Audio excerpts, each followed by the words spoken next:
I'm going to try to keep this down this a little bit. I want to give you time if you want to go over and get a sandwich after this over at the thing. I want to give that. But that doesn't mean we're going to cheap out on anything. No, I got plenty of things to talk about, and I believe it's been given by the Lord. So I think that we're going to learn some things today, and I'm glad he's recording that. Hopefully everything goes correctly, because I believe you're going to want to look back at this message, because this is going to be interesting. We're going to talk about one of my favorite topics, is knowing yourself. Why is this so important? Because I do speak on it quite a bit. Why is knowing yourself so important? Because I don't believe a lot of people know themselves. Let me tell you a story. This week I was dealing with a man, and he was very proud of himself. He was a Bible translator. He gave me all of his accolades when I went to see him. And instead of how when I was younger, I felt a need to argue with people like this, that wanted to tell me how great they are. But instead now I've kind of learned to and move on. But I was discussing this with my boss, and she talked to me about that I'm missing my ministry opportunity with this person. She said that people over 60 that feel the need to brag about who they are, they missed something back when they were between 15 and 25, that they didn't get the accolades in their life that most people get. And so now they're trying to get back those things that they didn't get when they were younger. And she said, your job, because I was a little blown away, I'd never heard that. Your job is to turn their accolades into what hope are you holding on to while you're here in this hospital? What does that look like? All these great things you've done, what does that look like when you're in this hospital? Does that give you hope? Does that give you an ability to go forward? Are you trying to get to the end? Where are you in what you're dealing with yourself? My mind was blown. I was absolutely blown away. I had never thought about that. And she said, I know that me and you don't have to deal with my boss, and I don't have to deal with that because we came from good families who uplifted us in those ages. And so that's why this looks so foreign to us, that this person has to go through all their accolades in their life. And she said, we have to, and she said, it comes from knowing yourself. It comes from understanding who you are in life. I've been wrestling with that all week. I've been thinking about that because, of course, someone says something like that, names start coming to mind. And you're sitting there thinking, oh my goodness, I have never known that. And you're just sitting there thinking about these different people. And you're like, wow. So, one of the first things I use when it comes to knowing myself is the thing that we... Nope, we're going to do the verse first. Thanks, Brian. I wasn't thinking. It says in Romans 12:3, it says, because of the privilege and authority God has given me, I give each of you this warning. This is Paul speaking to the Romans, a very proud people, a conquering people. And he's letting them know, don't think you are better than you really are. Be honest in your evaluation of yourselves. Measure yourselves by the faith that God has given us. And to the Romans, he's speaking to us 2,000 years later. You don't think we're a conquering people? You don't think that we've got it made here in the USA? We are this generation's Romans. Do you understand that? I've been more around the world. I've been in different places. And what they don't want to tell you is they think that we're just living awesome over here. Now, you may not feel like you are, but when you live other places, there's different states of being. Even though you may disagree with what our government is doing, you live in a great place. Probably should have spoke on this on July 4th. But But this same verse applies because we are the Romans of this day and age. We're living well. Even though we feel like we are being taxed to death, we still have many less taxes than a lot of nations. Now there's some trade-offs that we made, but all in all, this is a good country to be in. But we're that Roman mindset. We've been jaded. We've been jaded by life because we don't have to worry most of us don't have to worry that someone's going to walk in my door and take a machete to me. We get complacent. And that's who Paul's talking to. He's talking to the Romans. He's saying, you may be complacent. You need to look at yourself. You need to see who you are. Because you enjoy the protections of Rome, and you're not having to worry about a soldier beating you, you have to realize that maybe you don't think like everybody else. He was harder on the Romans. He's talking to them, and he's trying to lay these foundational principles because, number one, they were an idolic culture. And he's saying, examine yourself. Even the things that you think are whatever, he said, maybe aren't pleasing to God. So I want to talk about that today. And one of the ways that we do have to look at ourselves is through this little thing here, the Johari window. I've talked about this before. I don't think I've used this particular one, but I think I've done an illustration of this before in this place. And it shows us in 4 different places. Okay? So the arena is the stuff that me and you know. Okay, that's the stuff everybody knows. That's you would say, hey, John's a great pastor. We all know that. I'm just using that. I'm working on not using people out in the audience, okay? Because I don't want you to get uncomfortable. I want you to stay here with me. I'll use myself. I'll poke a little fun at myself, okay? So the arena stuff is stuff that we all know. That's the stuff that you all know. Now, if I move over to this right place, that's the blind spot. That's the stuff that you know that I don't know. Okay? Now, that could be innocuous. Maybe I'll use an innocuous thing, maybe that my shoes are untied. And you know that because you can see me. You're looking at me, and I don't because I'm not looking down. Okay? Or it could be something pretty severe. You could know and be telling people, hey, John's a narcissist. And I could be oblivious, as most narcissists are. Okay? I don't believe I am a narcissist. I really look at that. So you don't really know that if you do, if you think you do. But no, that's the blind spot. That can be a blind spot for people. Narcissists typically have a blind spot about being narcissist. Okay? The third thing, this is where it gets interesting. The third thing, and these are the 2 places that God tends to work. This is the facade. This is what you know and nobody else knows. Or what I would like to call, sometimes it's secret sins. Or things we don't like to tell others about. It could be good. For all you know, I have a huge model train set over there in my house, and you may not know anything about that.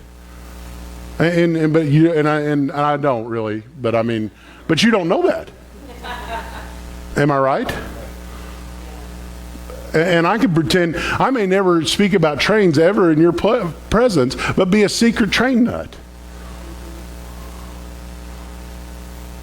You wouldn't know that.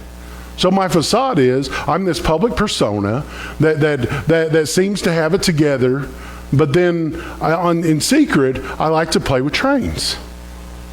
I really don't have trains. You don't need to go look. There's no trains over there. All right. Now the fourth one, that's the unknown. That's the unknown. That's what you don't know and I don't know. Do you know there was a time that I didn't know if I could survive overseas?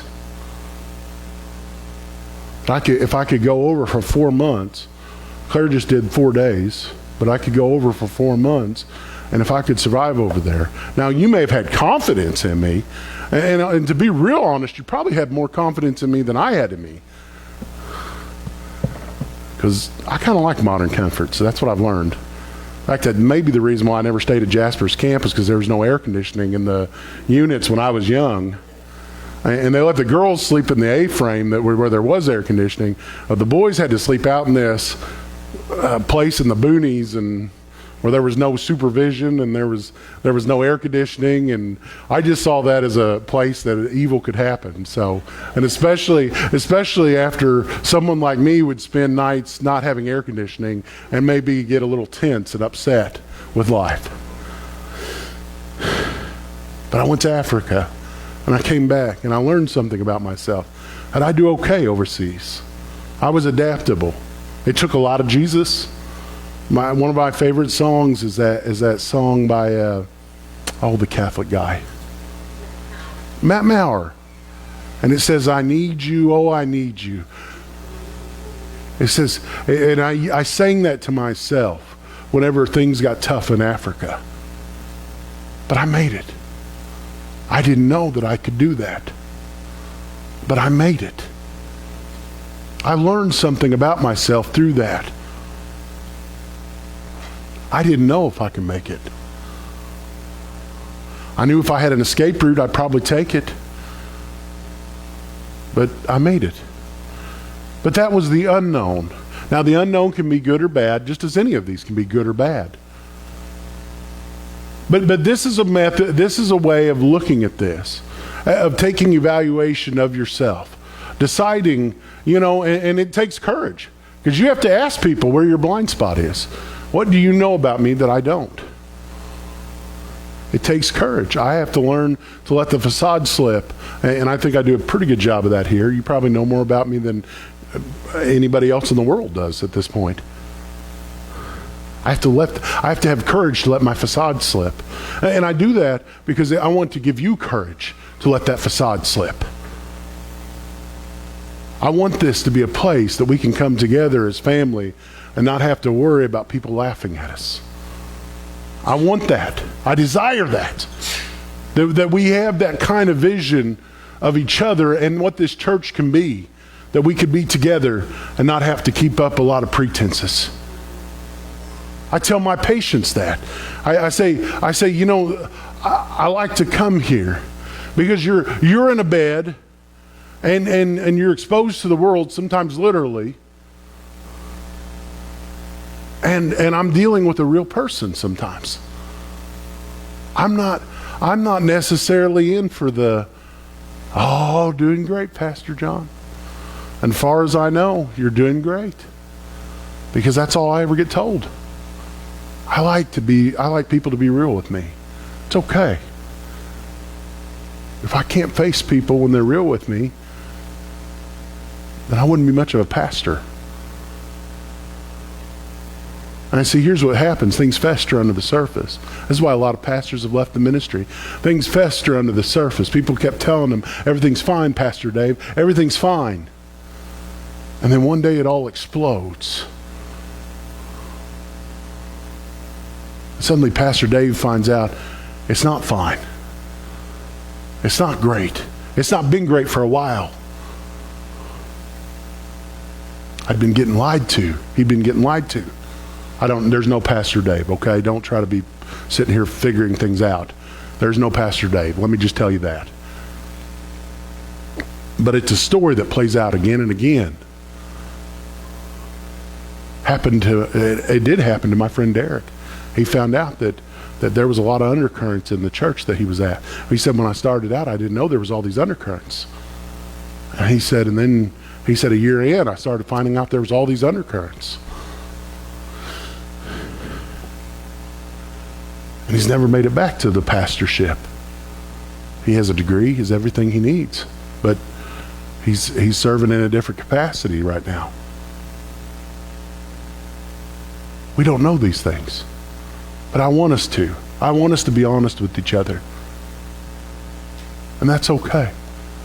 Let's keep going. We're going to talk to, how do I know myself? How do I know myself? Well, the very first thing, if you're going to be a Christian, you need to find out if you're a doer or a quitter. Are you the person that's going to stick with it, or are you going to quit it when it gets tough? Let's look at some better thinkers than me about this. Ecclesiastes 7:8, Solomon talking here. He said, finishing is better than starting. Patience is better than pride. Keep going. Hebrews 12:1-3. Paul says, therefore, since we are surrounded by such a huge crowd of witnesses to this life of faith, let us strip off every weight that slows us down, especially the sin that so easily trips us up. And let us run with endurance the race that God has set before us. I should have underlined, run with endurance. This does not mean the 50-yard sprint. He's talking about long distance running with endurance, the race that God has set before us, a lifetime of running and going forward. We do this by keeping our eyes on Jesus, the champion who initiates and perfects our faith. Because of the joy awaiting him, he endured the cross, and in other words, he ran the whole way. Do you see that? He ran the whole way. He endured the cross, disregarding its shame. Now he is seated in the place of honor beside God's throne. Think of all the hostility he endured from sinful people. Then you won't become weary and give up. Who do you think I'm preaching to today? I'll give you a hint. You're looking at him. There's a lot of things I started and did not finish. I don't want my faith to be that. I work hard at this. And you know, sometimes that realizes that creating a balance between faith and ministry. I'm telling you this because I want you to think about it. I don't want you burned out. There needs to be a balance between my faith and my ministry. I should minister out of my faith and not just minister to minister. I've met too many pastors that have become this. They lost their faith because people kept hitting them. And maybe they didn't even have the faith to begin with, but they had went to school. They had achieved a diploma that said they were ready to go minister. And the truth was, they didn't really believe this stuff to begin with. They got excited at a church camp, and maybe they got up and they spoke about it, and they got addicted to having people look at them. And they mistook that for a call to ministry. And so they went to school, and school started probing all that. And in the course of it, they lost their faith. They didn't believe what they thought they believed because it was a shallow faith. But they wanted to complete it. They wanted to complete school. And then they tell you, go become a minister somewhere. Go somewhere and start preaching. And the truth was they had already lost their faith. And so, but they've been taught how to put a sermon together with 3 points, and they put it together. And so they do that for years until life gets hard, and then they leave. Or sometimes they make it 30 years because no one challenges that faith while they're out in this area over here doing their thing. I'm not pointing at the Methodist Church. I'm sorry if it looks like that. I'm really not. And they make it 30 years and they hit retirement. And they're retiring from something that they never believed in the first place. They're retiring from a job. You know, like some people do, they endure it for 30 years just so that they can get a retirement. I don't want to be that person. I watch my faith. But there's a lot of people out there like that. Maybe you all have an area or a garage full of former ideas that you thought you had. Maybe you were going to take up quilting, and you got tired of your fingers getting stuck and realized you didn't really want to do that anyway. Maybe you enjoy, I don't know, I'm trying to think. Trains, we were talking about trains earlier. Maybe you thought you were going to be a train person, and then you realized, it's really just silly models down in the basement. And so there's half a train track still up, and you take it down whenever you need more space. Don't let your faith be like that. It's too important. The crazy thing is, you choose what you're going to do. God does give you the advantage of choice. There's no forcing it. You get to choose whether you want to be in His kingdom or not. I could tell you today that the leader of Guam is a man named Chow So. It's not really. That's a lie. I'm just telling you that's what it is. That doesn't mean anything to you. You know why? Because you're not going to Guam. You're here. You're under the rule of America. The ruler of Guam means nothing to you until it does. And you may never go to Guam, so he may never mean nothing to you. But you will see Jesus at the end. And it'll mean something then. You're going to a kingdom that you haven't seen yet. You need to learn to live like kingdom people. It's important. It'll be important at that day. But Jesus and the disciples and people after him have taught us that there are benefits to living in the kingdom today that you do not get after death. There are benefits to living in this kingdom. You have to choose. But I believe that most Christians that you see are going through a horrible things time after time. I'm not talking about just for a minute. I'm talking about time after time they're going through horrible things. It's because they never really committed. They started going to that church.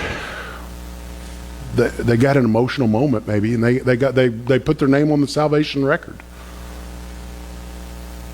And they never did anything with their faith. And so they're trying to live in two different worlds. They're trying to live in this world that's governed by one set of laws, and a world over here that's and in this other world that they hear about on Sundays.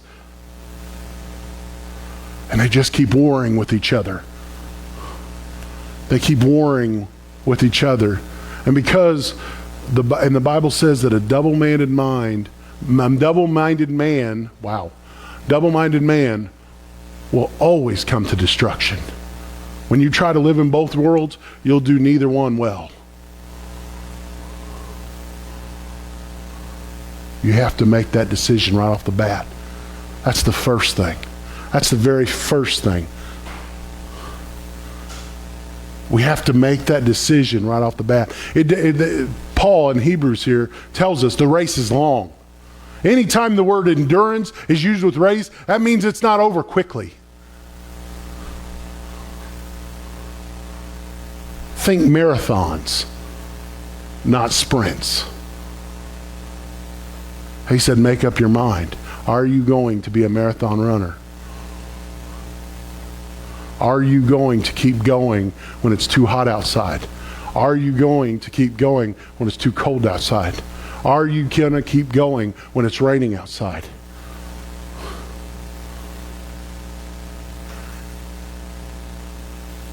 We're told by both of these people that it's going to take commitment.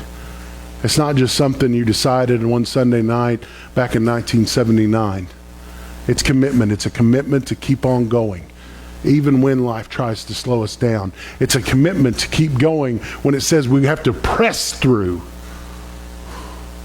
Like when you're running into a wall of cellophane and it's bending, but it's not breaking, and you're trying to keep pushing through. It says that you're going to have to press through sometimes. Why? Because it's not in our mindset.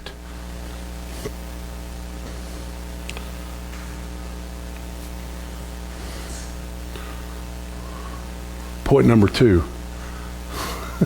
I know you love point number 1. I can see it in your faces. I see all y'all thinking with scowls, kind of just thinking about what I'm talking about. Guess what? You're going to love this one even better. Now we're on my favorite topic about emotions. Do not mistake emotions for the truth. Do not mistake your emotions for the truth. Do you know what emotions are? Emotions are the computer giving you an error message. It means the computer's not able to handle what's being put upon it. It does not mean that there's not a computer out there that can handle what you're putting on it. It just means that this computer can't handle what you're putting on it.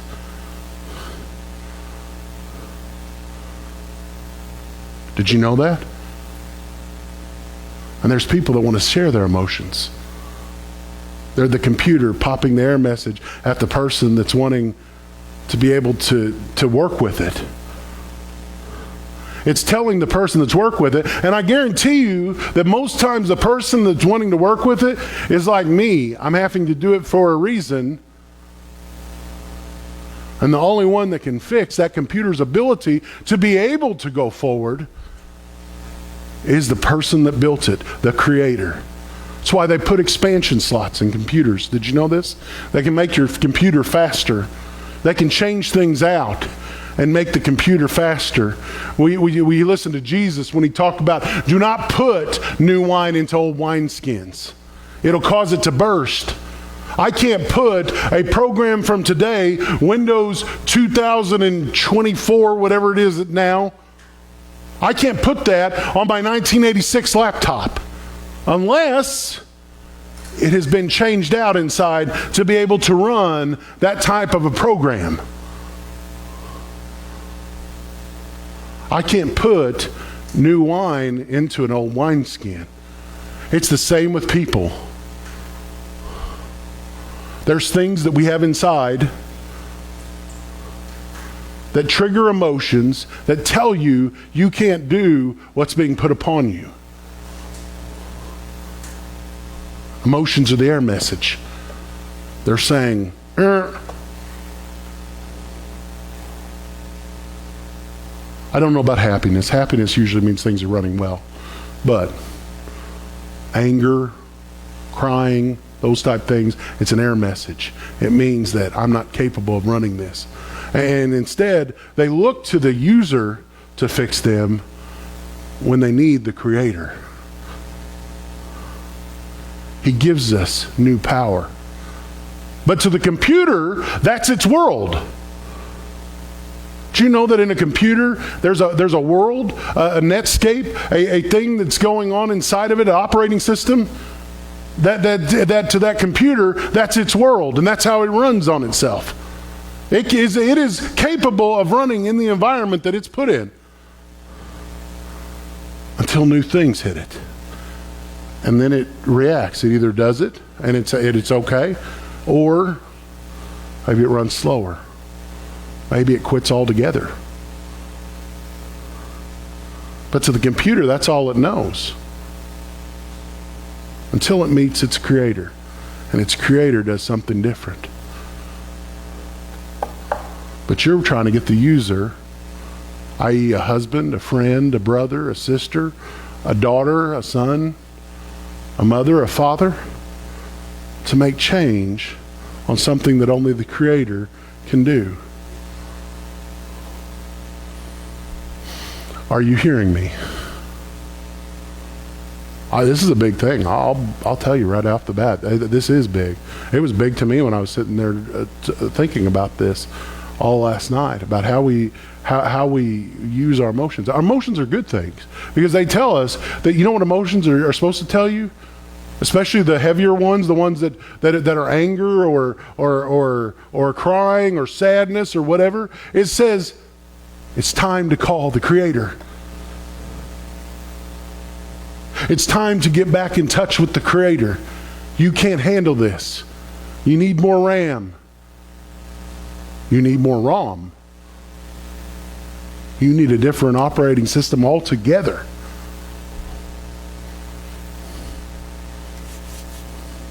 Let's read some verses. The human heart is the most deceitful of all things and desperately wicked. Who really knows how bad it is? But the Lord searches all hearts and examines secret motives. I give all people their due rewards according to what their actions deserve, i.e. the Creator. We can want something. We can want somebody to fulfill something inside of us, but they may not be able to do it. You ever have that whiny kid in the back? And he's everything is awful. Life is horrible. You know what you find out most of the time? Food, nap.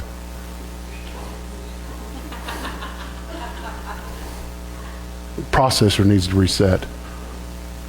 But you know what? We laugh, but adults are the same way. Except we come up with more creative names about it. We call it hangry. We call it unable to process things right now.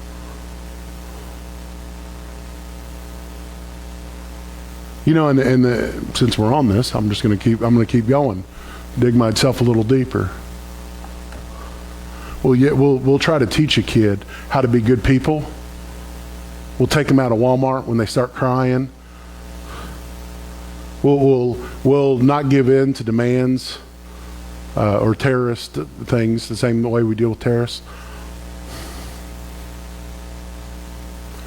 And then we'll turn around and do the exact same thing.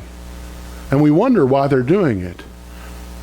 But the greatest teacher of our actions is what they see you do. So if they see Dad blow up and it suddenly causes things to change, everybody be's quiet, everybody walks around on eggshells, what do you think you're teaching that kid? If you blow up, people will be quiet. Well, they'll walk around on eggshells. They won't try to put demands on you. When you're young, it's called a temper tantrum. When it's older, it's called rage. How about if mom always cries and dad acquiesces to her crying? Well, you've taught that kid that if I cry, that maybe somebody will do something for me. And then the parent has the audacity to get mad at them.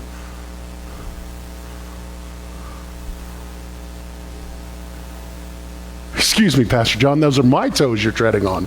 Sorry.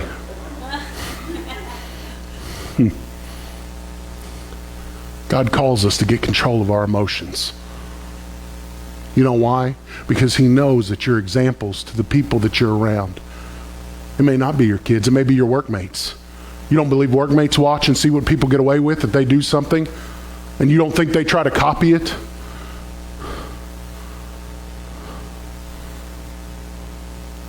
It happens all the time. I see it all the time. Situation at work. They chose to recognize a specific group of people at work, and all of a sudden, we had a bunch more come out and announce that because the people that they were recognizing were getting preferential treatment. The rules didn't seem to apply.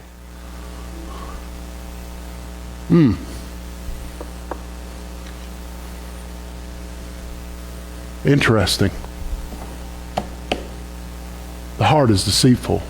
Me and Brian were just talking about ethics back there, and we talked about the fact that when I was younger, I was posed the question, along with the whole classroom, that if there was $1 million sitting in a room and nobody would know that I took it, would I take it? They asked the whole class that. And almost the whole class said, oh yeah, absolutely. I said, no, it's not mine.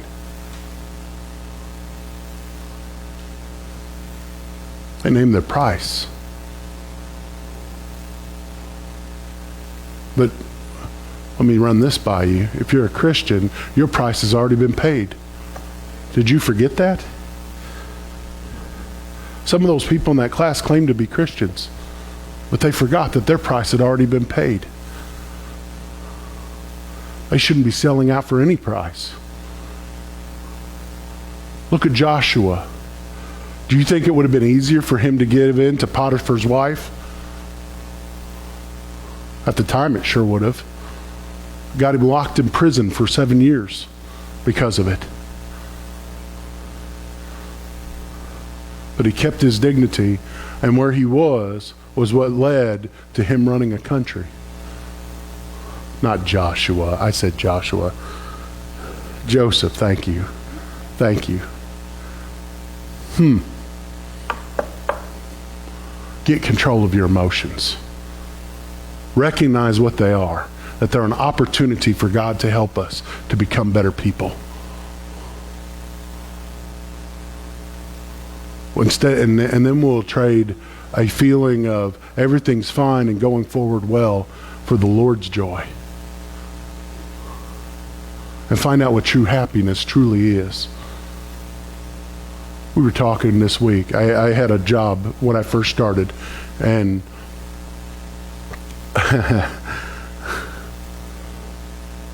to say it was difficult is an understatement. And I was grinding my teeth at night. I was throwing up in the mornings in the shower before I went to work. And I knew I should leave, but then I'd get things better. I'd find those reps for those stores that I'd been trying to find all along, and I'd get them trained. And suddenly the job wasn't so hard. But they always left.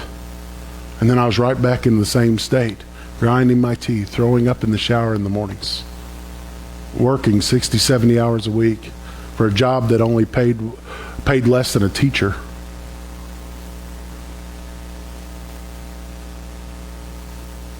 What I recognize now is those times when I got things done, that was my time to leave gracefully.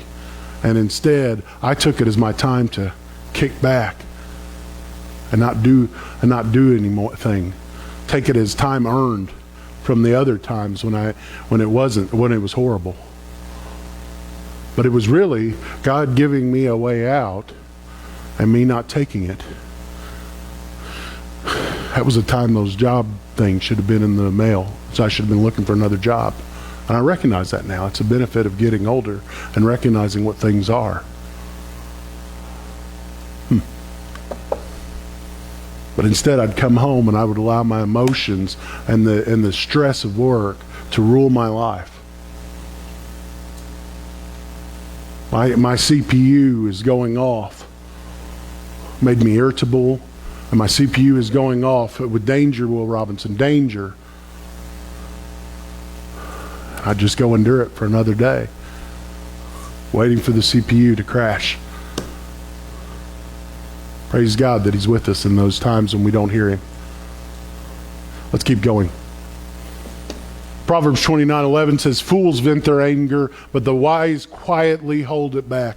Do you know why the wise quietly hold their anger back? Because they know they don't know the whole story. People sometimes get angry about things that inconvenience them, like fools venting their anger. They get angry about things because it inconveniences them. They don't know the whole story. They don't know that sometimes disappointment comes because the person just can't go any farther. There's always several sides to a story. Mine, yours, and the truth, remember? Sometimes it's even more than that. And that's what they're saying. That's what Solomon's saying in Proverbs, that the wise are smart and they hold back their anger because they know they don't know only the story. They don't know the whole story. They only see their part of it. And they need to hear the other part. That's why when we're trying to work out disputes at work, they don't just listen to the first person that walks in the door. They bring both parties in, and we have them both bring their two sides. And what's amazing is you always see recognition, and usually the side that brought it to the attention first, they didn't know what the other person was going through. Not all the time. Every once in a while, people are just jerks. But there may be another story that they don't know. I had a friend get called in at work, and they did the protocol, but the customer was still mad. And they tried to blame her, and she brought out the rule book that said that this is what you're supposed to do when this situation happens. And she said, "It's what I did." And they were angry. You know, they listened to the customer, and the customer was irate. But it was the company's very own protocol being read back to them. And, you know, so they begrudgingly let this person walk out the door. Of course, they can't be wrong, so they said, you know, you should ask for a manager next time this comes up. Well, doesn't the manager have the same protocol booklet that I have? Or do they do something different? I don't know. We're not going to go there. Let's keep going. I do want to get this finished.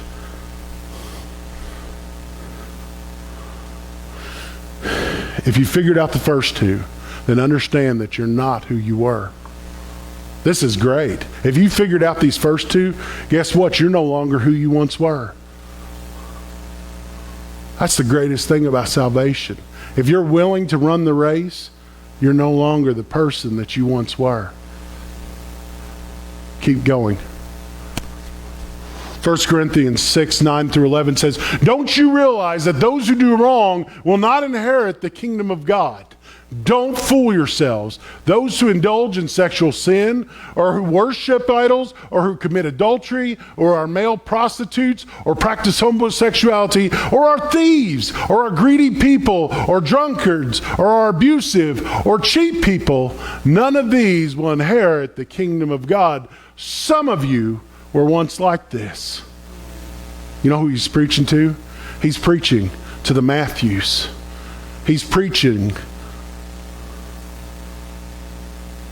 to those people, to the fishermen, the ones that may have cheated people on their fish. That he's preaching to all those people. They were once like that, but they're not now. You were cleansed. You were made holy. You were made right with God by calling on the name of the Lord Jesus Christ and by the Spirit of God.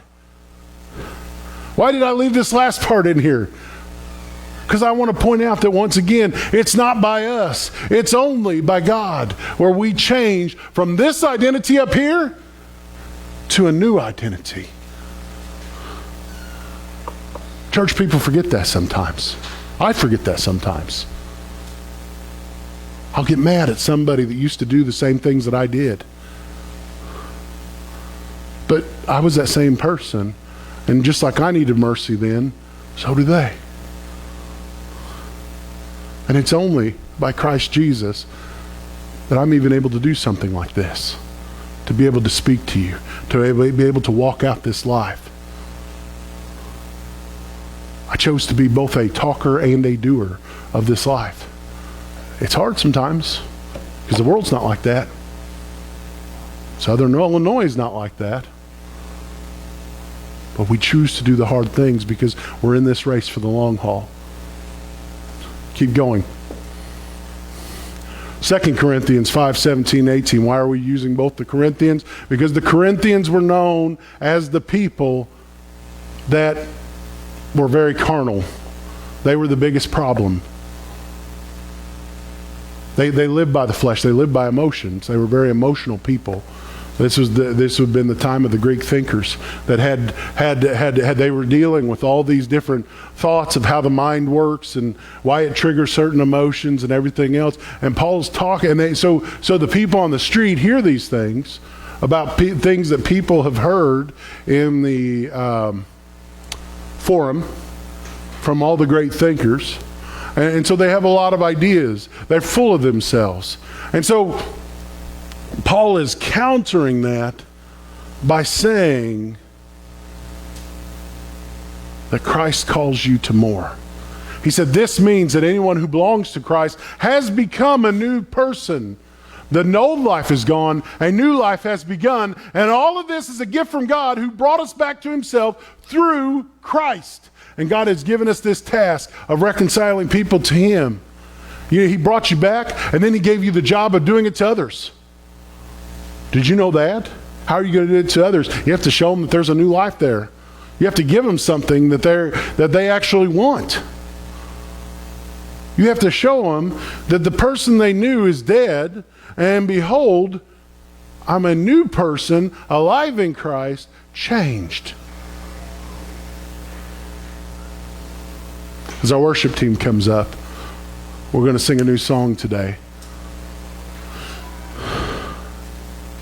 It talks about an attitude of surrender.